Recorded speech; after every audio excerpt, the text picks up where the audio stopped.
Welcome to Man Does Tech, where I solve the problems you didn't even know you had. In this video, I will explain how to learn medical shop work. Begin by listing key tasks you will perform and prioritize inventory, instrument handling, and customer communication. Plan short, focused study sessions and hands-on practice with supplies you can access. Track progress in a simple log and review weak spots weekly.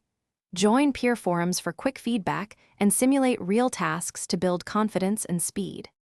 Build core skills with a mix of study and deliberate practice that feels manageable.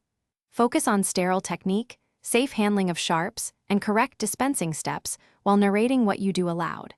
Use checklists to ensure consistency and simulate customer interactions to improve communication. Record short practice videos to self-evaluate and iterate.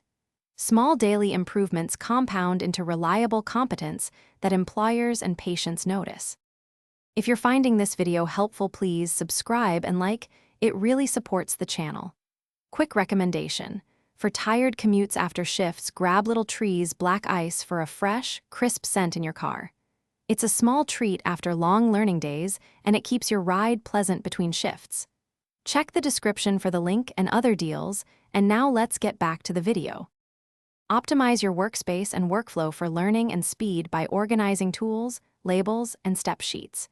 Use color coding for medications and supply bins to prevent mistakes. Practice common workflows until they feel routine and safe, then add complexity gradually.